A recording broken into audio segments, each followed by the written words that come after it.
This is Sway. Sway. Sway. Sway. In the morning. In the morning. In the morning. Shake your body. Wake your fuck ass up. That crust out your eyes. Actress and a critically acclaimed author. Downright Southern girl who probably got a mean pot on the stove, Heather B. Man, I could smell rice and beans right now with little meat in them. You gotta hook it up either with some smoked herring or some little oxtail or something in there to season them beans up. Go ahead, Sway. I'm just happy you mentioned food. The one and only, the lovely Octavia Spencer is here. All right, got me excited, Octavia. He talked about that pot. Well, let me just tell you, if you came to my house and expected something in the pot, what? It would be store-bought. Store-bought pot? And she rhymes. Really? No, I'm not a cook, honey. I would be coming to you like, how you doing? Invite myself to dinner. Yeah, that's how it goes then. Yeah. Weren't you born in Alabama though, right? I have 6 siblings, a younger sibling, so I never really had to learn how to cook because all of them did. Oh, spoiled child. Yeah. No, Octavia, what were you doing in the Thanksgiving time when the kitchen, everybody was doing stuff? Wasn't you just hanging around? They made you right here, boo boo. That's no, I got one. It's a Cinnabon. That's it. Yeah, that's a Cinnabon. That's what I was doing. But we, you know, and it's funny because I still do. I wash dishes. I mean, I would clean up and I love the fellowshipping that happens when people cook. Yeah. But it's just, I was a turnoff. I'm always thinking, ooh, I can't do that because if I get too close to the pot, something will burn and then it'll be me. Yeah. And, you know, so I'm always afraid of boiling things and frying things and, well, just things cooking. Damn. But I like it when it's on the plate. Oh, That's Tracy. That's So Tracy. what do you do in. like if you're in a relationship? Are you the cook or the man has to cook? What do you think? Damn, really? But you clean. I clean. Okay. If you cook, I'm going to clean. But you have to cook because otherwise we will be eating from the prepared meal section of Trader Joe's. Okay. I'm not mad at that. That's quick fix. Thank you. Dang, she clean. So the help was easy for you doing that. Well, it was a lot easier than cooking. It was a lot easier than cooking. Trust me. And then they would say, "Cut. You really need to shake the bag like you know what you're doing when you're frying this chicken." I'm like, well, how do people cook shake bags? Yeah. Wow, that's okay. Well, that's interesting to know. We know something. We got that covered. Fun fact. You know, this is your first time on our show. I'm Sway. Yes. Hi, officially. Sway. Pleasure. Well, and did you just invite me to dinner? Yeah, Okay, Octavia, all right. you come look. I got a mean fish dinner. All right. You might not want to leave. You can catch it too. Yeah, you wouldn't be allowed to leave until you clean, though. You know, and that's Heather B right there. I'm Heather. Nice to Okay, meet and, you. and that's Tracy G. Hi, Tracy. Pleasure. And I want to relive a moment with you that really I was really elated about because I know you before that period you have done a lot of work and you have been in the business for a while before the world began to recognize you. And this is a special milestone moment. And the Oscar goes to Octavia Spencer. Yes.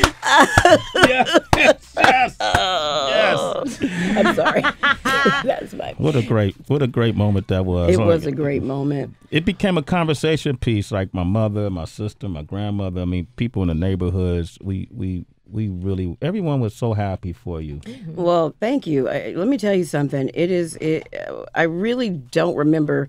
I mean, I've seen the video enough now, but in that moment, it was just. I'm like, Lord, please just let my knees move. They just locked up. And I couldn't get them to bend. Yeah. Please, Lord, don't let me fall on TV with 1 billion people watching, please. But I'm very grateful. Yeah. I'm very grateful, and it was fun. It was a fun time, that whole period.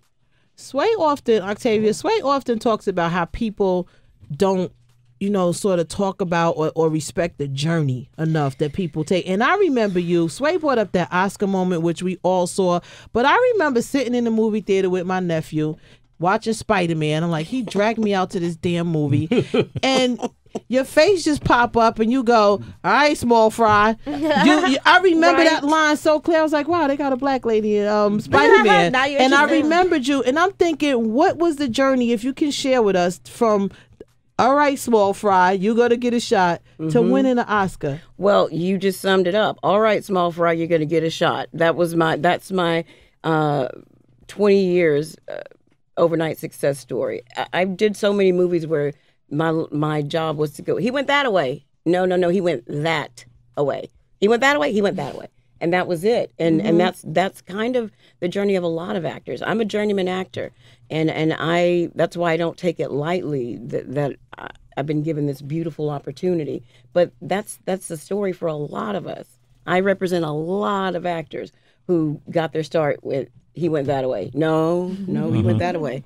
And that's what your job was for years and years. Wow. You come in and you do a line, and then you hope to be on to the next gig. Good for you. Now, Octavia, completing that trajectory since Heather B took us back, moving forward with post-winning this Oscar, we saw with Monique how she explained how she had to now enter the game, and if she didn't play it correctly, then she would end up blackballed. Did you see a huge difference when your profile rose to that level? Well, let me just tell you, it is a business, and I understand that because I'm a businesswoman.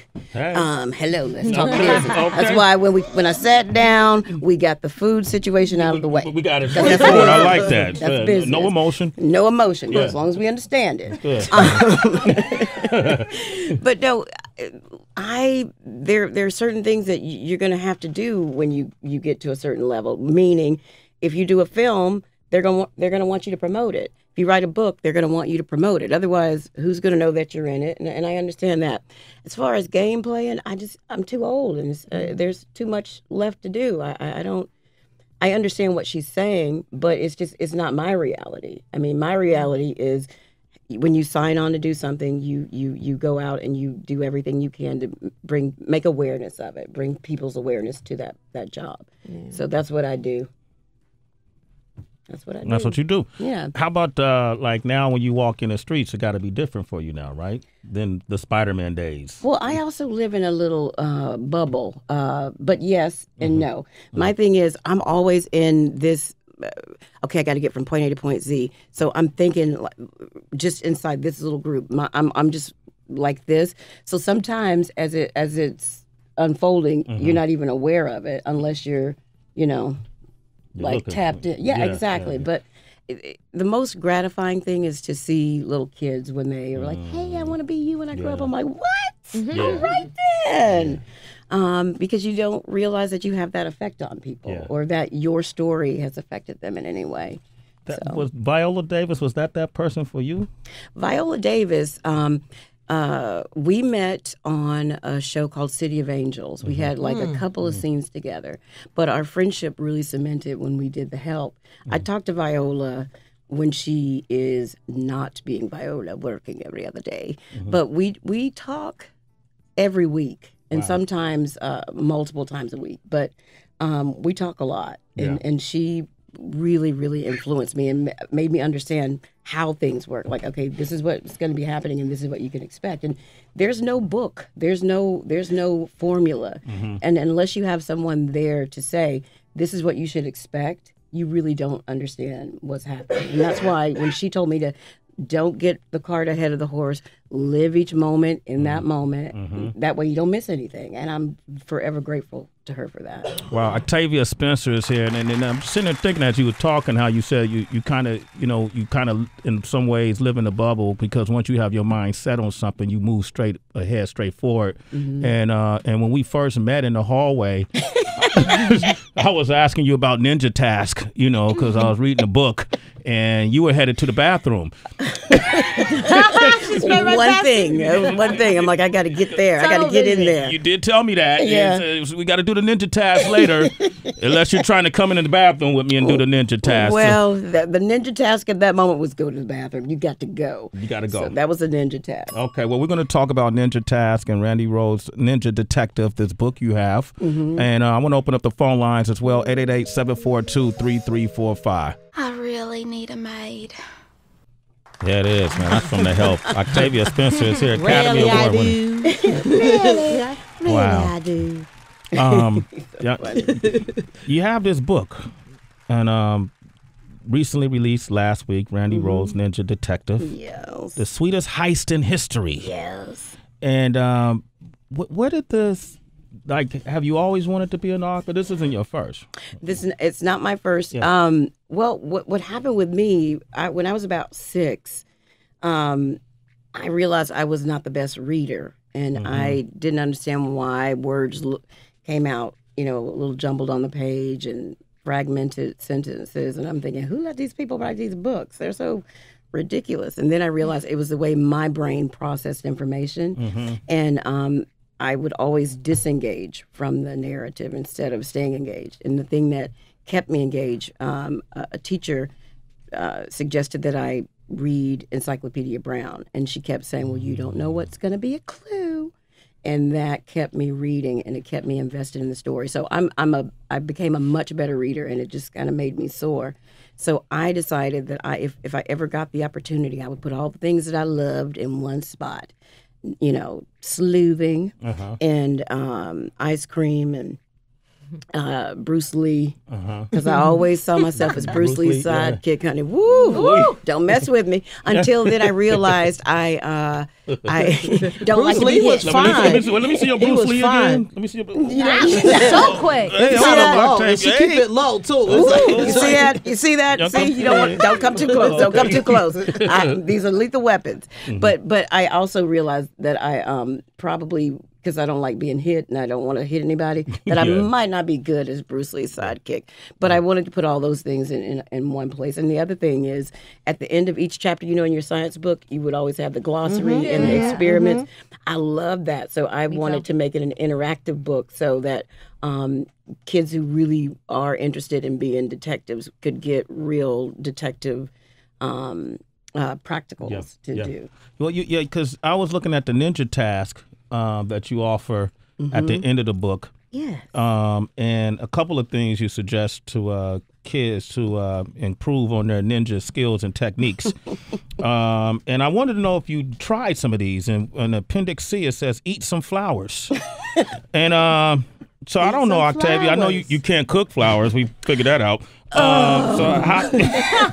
raw flowers, okay? They're raw. Raw flowers? Did you actually, it says rose petals or any other edible flower, violets, violas, pansies. Be sure to ask if a flower is edible before you eat it, and never use flowers that may have been sprayed with pesticides. Exactly. Well, you know how I got that whole idea, because with the flowers, is at a restaurant one time, I thought, oh, these are so pretty. They put these little petals on your plate, and some of them got sprinkled in with the sushi, and it was like, now what is going on? And then I thought, well, that'll be like, I just want the sushi. I don't want the flowers. Yeah, like, am I paying extra for that rose petal? What's happening? But no, then I just thought it would be kind of fun to include it in the mystery. Things that you would normally not take in context, just making it, integrating it into the story. Now, it's pretty cool. One of the tricks you talked about, too, is, let me find this one page, Heather. You'll be able to relate to this. Yeah, I related to the flowers because you could put one in the hibiscus. In a drink. Yeah, you could drink that. But we opened a locked door. Now, Heather's from Jersey, and a lot of people are skilled at opening locked doors. Oh, you know what? They steal a lot of cards. It's the carjacking capital. But you kind of teaching somebody how to break in, because I've done this. Well, Things you need to open a locked door: a plastic card, an old credit card, school ID, a library card. That's it. Take the card and insert it into the crack in between the door and frame about 2 inches. You teaching people how to. You've given up game. Well, let me just tell you, if you get locked out of your bedroom, this is if you get locked out of the house. Oh, okay. This is the practical, like, hey, Mom, I got locked out. Oh, well, here's how I get back in. Oh, I was thinking if you wanted to, like, break into a diamond store. The heist. From Oakland, Octavia. That's what it's like. Oh, this is some good advice. It's the Ninja Detective. The Ninja Detective. Don't have the detectives after you. Okay, now, and I read that you're fascinated with the FBI and forensic. I am. I really am. Yeah. You know what? One of the things, if you put this long list of the things that I dream to do, I always wanted to be a profiler with the FBI. Always. I mean, I'm like, ooh. And I do that now. I still profile things and people. He did it. Yep, it was him. It was him. It was, yep, the wife did it. It was the wife. And I do. I watch all of my case study shows. That's what my TV is on, like the Forensic Files, the New Detectives. That's what I do. Okay. That's me. That's who I am in a nutshell. Okay, I like that. It's crazy because now that you said that, I once read that Shonda Rhimes was into like medical books very young, very early. It was the reason why she ended up writing Grey's Anatomy. You and becoming successful, you doing what you doing.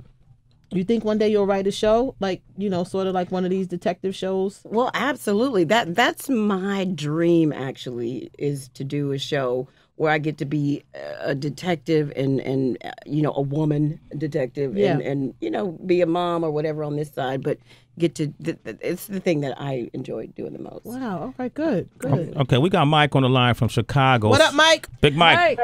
Hey, Mike. Cool. Hi, Octavia. What's going on? You, Mike, you are going on. Crazy cool. All right. Octavia, I was wondering, you're such a talented actor. Thank you.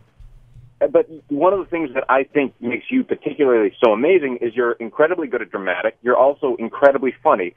Oh. Just looking forward, I mean, do you want to go more in one direction over the other? No, I think comedy is actually the harder of the two genres to do. That's why when you see, the Kevin Harts and the Melissa McCarthy's out there who are so good at it, it's like, just give me an ounce of that, but I don't want to have to carry a comedic movie because, then you start worrying, am I funny when the stakes are, to me, it's all the same. Because, when you're in a dramatic situation at home and you're so upset and then you laugh about it days later because it was so funny, but at the same time, it was very dramatic. Yeah. That's what I find is finding the humor in the most dramatic moments. Okay, I try to do that in relationships. You know what? Laugh it Get off. out of here. Jenny's on the line from Detroit. Good morning, Jenny. How are you? Good. How are you? Doing well. Say hello to Octavia Spencer. How are you? Oh, how are you? I'm blessed, honey. Blessed. This is so amazing to talk to you. It's like an early graduation present for me. Oh, how old are you? I'm 28, but I'm graduating with my master's in social work this week. Oh, so. honey, congratulations. Wow. Congratulations. But I just wanted to call and let you know that you are just such an inspiration. My daughter, I'm Arabic. My daughter's biracial, and we just love you. We watch Red Band Society. We've been out on that. Are you coming back with that? Okay, your daughter likes Red Band Society because of all those cute little boys. Let's just be real. She loves you, too. She loves you. She said, I loved her. Oh, and well, she thank saw you. on the Grammys. Not on the Grammys, on the Oscars. Oh. Watching the box, and she was like, there she is. She was freaking, yeah. Well, my date to the Oscars just happened to be one of my Red Band co-stars, but Red Band Society was canceled in December, so those 13 episodes are all there are of Red Band Society. You worked with one of our good friends, Astro, too. Astro is no joke. What a talented young man. Yeah. I love him. Love him. He's a fire spitter, too. His MC skills are he quite got amazing. MC skills. Octavia, if you ever want to battle him. Okay, before you go, I know you have to go. I want to remind people, get this book, Randi Rhodes Ninja Detective, The Sweetest Heist in History. Read it to your kids. Read it with your kids. Read it yourself. Adults like it, too, because I got caught up in the first chapter. But before you go, DB is our movie junkie, and if you were to walk away and not have a chance to interact with him, he'll probably quit. So he came up with a quick game. Okay. And it's called Knowledge of Self. All right, real quick. Since you like solving mysteries, we came up with a game where you have to figure out what you said in these movies. Oh, Lord. All right? Okay. Yes. Line number 1. Don't y'all got nothing better to do than be haul another black man off the jail? That was SWAT. Oh, okay, damn. she got that. Damn. Easy. All right. She knows herself. All right. Line number 2. Yeah, some guy asking about you. Look like a cop. Oh, that's Bad Santa. Damn, okay. You got a hard one in there, bro? I told you. This is what I do. He went that way. He went that way. So you know your I know that one line. Okay. All right. Number 3. Therefore, I had no reason to worry about my grandbaby. Fruitville Station. Nope. Okay. Oh, no, that's black or white. That's right. That's right. All right. Okay. I'm going to keep going. One more? One more? Okay, Let one more. me see if I can get better. One day, everybody gonna know your name. That was easy. Okay. Get on up. That's right. Yeah, it is. All right. Okay, well, All right. pretty good. Damn it. Pretty good. Octavia, it's been quite a pleasure having you on our show. The pleasure was all mine. And please come back and we'll teach you how to cook. Thank you. For real, we'll have some food. Okay, and then you guys make sure you pick up the book, Randi Rhodes Ninja Detective, The Sweetest Heist in History. And what's next for you? What's next for me? I am gonna try to play God in this movie called The Shack. Yeah. And then I go to Atlanta to do the next installment of Insert or Divergent called Allegiant. Oh man, I love that series. Mekhi Phifer. Mekhi. That's my dude. I This know. is my life, Mekhi Phifer. Okay. What? Right. See Okay. what? There you go. I always thought God was a black woman too. That makes so much sense to me. It's Sway in the morning, only on Shade 45.